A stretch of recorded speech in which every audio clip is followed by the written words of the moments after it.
Good afternoon. My name is Councillor Gord Perks. I am the chair of this budget subcommittee. We have quorum present, so I'd like to now call this meeting to order. Welcome, everyone. Okay. Let's get down to it. Welcome, everyone. What a fine-looking group. Yep. All right, I am ready. So thank you, Budget Committee, for taking the time to listen to me speak. My name is Bryan Douthwright. I am a community worker from the Weston King Neighbourhood Centre, a drop-in center located in York South Weston. I am here to share my experience and recommendation as someone who has worked in a drop-in center for the last 3 years. I will be speaking about drop-in centers and the importance they serve in our communities, how we need increased funding to expand our services and hours of operation, to expand our workforce, and to appropriately compensate staff. My name is Monica Peer, and I'm the drop-in coordinator at Weston King Neighbourhood Centre, which is located in Ward 5, served by Councillor Francis Nunziata. Thank you very much for the opportunity to speak with you today.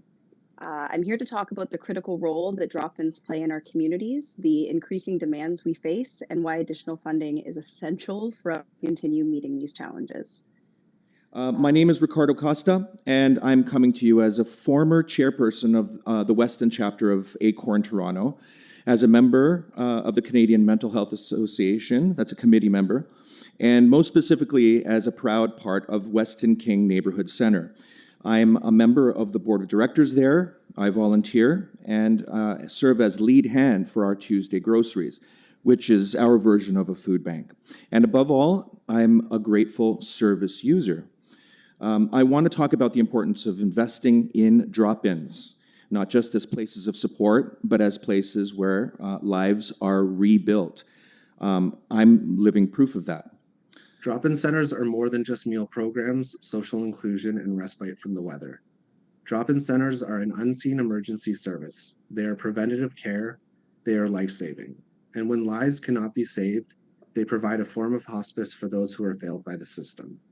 They act as funeral planners for those without a family, but whose lives live on in the community. Drop-ins are outlets for services that the city has no control over, like emergency rooms, psych wards, long-term care facilities, and supervised consumption sites, but also for services the city does control, like shelters and housing. Barrier supports, like drop-ins, are often the first point of contact when all other systems have failed. We provide immediate support for individuals in crisis, safe spaces for people fleeing violence, and stability for seniors and marginalized individuals that are struggling to survive in our city. However, our work extends beyond emergency relief. Drop-ins connect people to vital services like housing, healthcare, and mental health support. While other city systems, such as shelters and emergency rooms, are inaccessible, overwhelmed, or full, drop-ins step in to fill those gaps. However, we're often the last option when people have nowhere else to turn. That being said, we're struggling to keep up. Chronic underfunding limits our ability to expand our services, provide safe and welcoming spaces, and fairly compensate our staff who work tirelessly to support our community. When I first came to Weston King Neighbourhood Centre in 2017, it was as someone in deep crisis. I had lost everything in a house fire. I'd been unhoused for a time and was struggling to see any value in myself or my place in the world or any prospects of the future. My family was not there for me, and I had pushed my friends away in despair and embarrassment for my situation. It was the Weston King Neighbourhood Centre that stepped in to hold me together when I couldn't. My story is not unique. It's a common thread for many people who come through our doors. Many wind up navigating the same feelings of loss, brokenness, and despair. Some have no family to turn to. Others, like me, find themselves questioning their value after losing connections and community. Our drop-in center becomes their lifeline, providing not just resources, but a sense of belonging, dignity, and worth. We've all heard the saying, you must put on your own oxygen mask before helping others. But in drop-in centers, the budget tells staff there's no money for oxygen masks, so just ride out the plane crash and pray. We don't need prayers, we need more funding. I will now share 2 stories that illustrate the positive effect drop-in centers have in our communities. I supported a Spanish-speaking refugee through fleeing intimate partner violence. I was able to get her a placement in an emergency safe bed, I then got her into the city's Rent Geared to Income Special Priority Program for people fleeing intimate partner violence. Within 2 months, she was housed in her own safe and affordable housing. That outcome would not have happened without a drop-in center that knew who she was and what she was going through and had the low barrier supports available. Another story is about a senior living with severe Alzheimer's. I knew her history about her time in and out of the hospital and her precarious housing. She came to the drop-in one day in severe distress, mentioning a problem with entering her unit. I walked her home to discover the landlord had locked her out. This was a cold December night with temperatures reaching -5, and all she was wearing was a sweatshirt, no hat or gloves. Now, what brought me specifically to this line of work is my personal experience as the sister of a young man with autism. Without the work my parents have done to navigate the complex systems of government, income, and housing, he would have been left to fend for himself, and he would fail. Not everyone has that kind of support system. Many of the people we see at our center are navigating alone. This is why my passion relies in connecting people, helping them find not just the resources they need, but the human relationships that make life meaningful. That connection begins with food. Without the meal program we offer, we wouldn't have the bustling, warm environment that gets people comfortable, happy, fed, and ready to trust us enough to talk about what else we can do for them. Food is more than nourishment, it's a gateway to belonging and further support. What sets us apart from some other organizations is our approach. We prioritize building trust through compassion and understanding. Staff training emphasizes empathy and de-escalation, ensuring that we create welcoming spaces where individuals feel a sense of respect and safety when returning to us.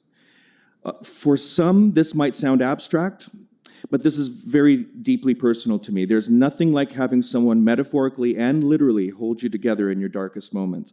That's what Weston King Neighbourhood does every day for hundreds of people. But for every success story, there are 100 losses. We can lessen those losses with increased funding.